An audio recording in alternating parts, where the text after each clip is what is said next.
Thor Bjornsson has just done it again. Iceland, 510 kilograms. Ladies and gentlemen!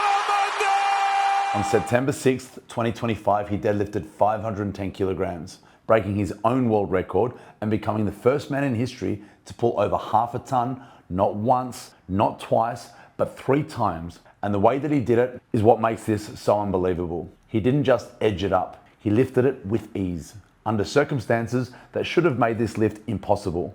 That's why today I'm making the case for Thor Bjornsson as the strongest man in history. But before we do that, I want to give you the full context of the 510 kilogram deadlift and what went into it. Just 6 weeks earlier, Thor had already set the world record with 505 in Germany. The immediate question was whether he could peak again so soon. Most people said no. Why? Because the science of performance says that humans can't hold a peak for 6 weeks straight.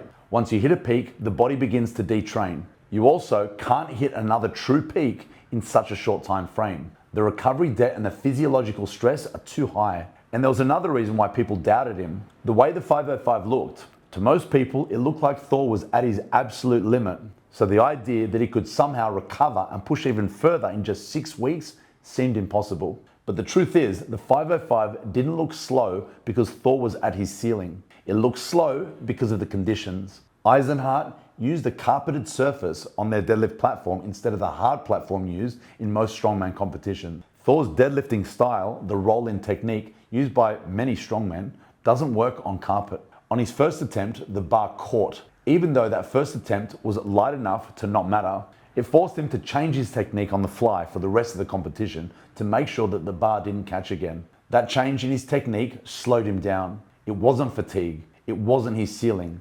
It was the surface. I said it at the time, and here's the clip. If he'd been able to use his full technique, that lift would have looked like a warm-up. And in 6 weeks, Thor will have that chance. He's going for 510 kilograms to break his own world record again. This time at Giants Live World Deadlift Championship, using a platform that he's used to with the technique that he's practiced for years. And if everything goes to plan, if he peaks well, the surface is clean and the setup is familiar, that 510 kilograms is going to look easier than that 505. And I hate to say I told you so, but that's exactly what happened. 6 weeks later, on a proper deadlifting platform, 510 moved like a warm-up. 2 weeks after the 505, Thor competed at Iceland's Strongest Man. Normally, Iceland's Strongest Man is a little bit harder than a training weekend for him. He's dominated it for over a decade, but this time was slightly different. He invited international guests, including Paddy Haynes, a recent top 5 finisher at World's Strongest Man. Paddy pushed him harder than usual, and Thor had to fight hard to keep that title for the 12th year. That was a full 2-day competition right in the middle of his build-up for the 510 kilogram deadlift. From a programming standpoint, it was the worst possible thing that you could do before another world record attempt. Yet, he still came back stronger. September was the real stage. Giants Live, the World Deadlift Championship. This is where Thor would attempt 510 kilograms, a number no human in history had ever come close to. But it wasn't just the deadlift. Giants Live is the full strongman show with 5 total events stacked into the same night. My advice to Thor was not to do it. I wanted him to put everything into the deadlift. That lift alone was big enough. It needed full attention, full recovery, full focus. But Thor's response was different. He told me that he wanted to do it because he knew that he could win. And although I also knew he could win, I knew how much harder it would make everything. Training for 510 was already at the absolute limit of what's possible. Adding the rest of the events on top of it was, in my eyes, a nightmare to program and train for. But Thor wasn't trying to show the world what was possible for the deadlift alone. He wanted to show something bigger, that he could break the all-time world record and still have the strength left to win an entire strongman competition in the same night. And that's exactly what he did. He pulled 510 kilograms like it was a warm-up. Then 15 minutes later, went straight into the farmer's carries. He followed that with a sandbag medley, hammer hold, Viking press, and power stairs. And he didn't just participate, he won the whole show. That's why this performance stands out. It wasn't just a deadlift, it was a statement. Thor showed the world that he could lift more weight than any human in history and still dominate a full strongman competition on the same night. And that's why I call it the single greatest performance in strength history. To understand the weight of the story, we have to go back to 2020, when Thor first pulled 501 kilograms. This was during COVID.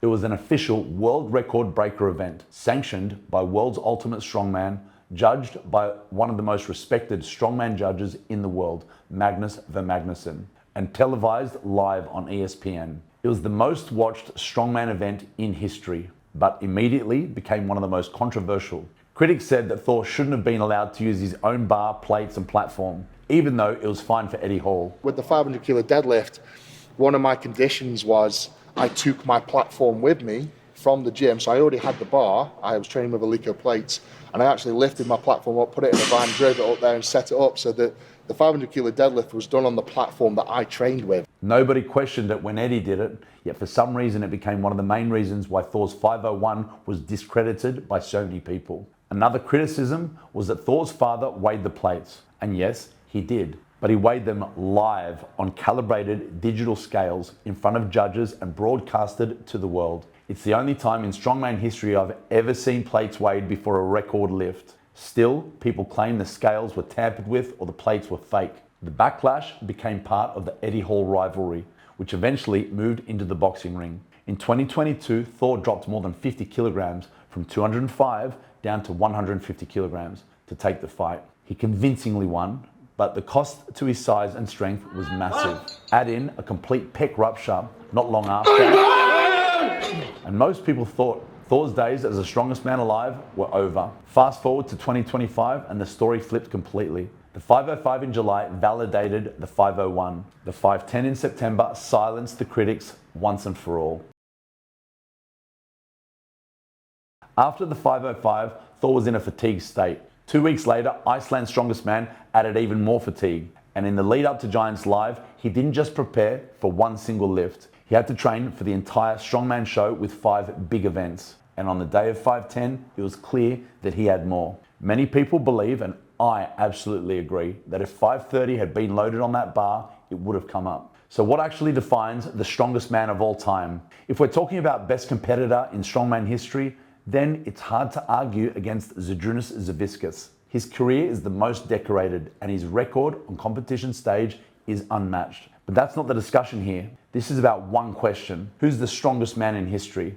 And based on that discussion, it's clear that the title belongs to Thor Bjornsson. He holds 129 world records, more than any other strength athlete in history. Second place is Savickas with around 75. Thor hasn't just edged past the greats, he's doubled them. And with this debate lies a bigger question. Why does the deadlift matter so much? Olympic lifts like clean, jerk, or snatch are highly technical. Not everyone trains them. Not everyone can perform them. Squats and bench press are also great lifts, but the deadlift is different. It's the most primal test of strength there is, bending down and picking up the heaviest weight from the floor. Of all the lifts in strength sports, the deadlift is the purest and most universal measure of raw strength. In my eyes, in my mind, pulling that 500 kilo would have made me the strongest man in history ever. But Thor isn't just the best deadlifter. At his peak, he was also one of the most well-rounded strength athletes of all time. He dominated the Atlas Stones, holding the most world records in history. He holds every record in weight over height.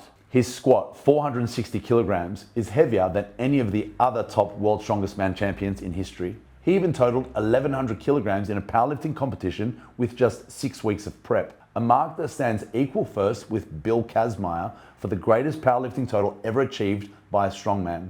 In pressing events, particularly in 2018 at his peak strength, he finished either first or second in every single pressing event in major competitions. And when it came to the signature events of strongman, medleys, power stairs and truck pulls, Thor was the man to beat. So not only does he hold the record of the most primal lift of all, but he also proved himself across the board as one of the most complete strength athletes in history. So what's next for Thor? Honestly, the sky's the limit. This felt extremely comfortable, guys. And I believe I could take this record to 550. What do you guys think? And I agree. If he hadn't stepped away after 501, if he hadn't cut down 50 kilograms for boxing, if he hadn't battled back from a torn pec, that number might already be in the books. But despite all those detours, he's back on top. He pulled 510 like it was nothing, and he did it in the middle of one of the most dominant single-day performances the sport has ever seen. The story isn't finished. We haven't seen his limit yet, and if anyone is going to show us what is truly possible for the human body, it's Thor Bjornsson.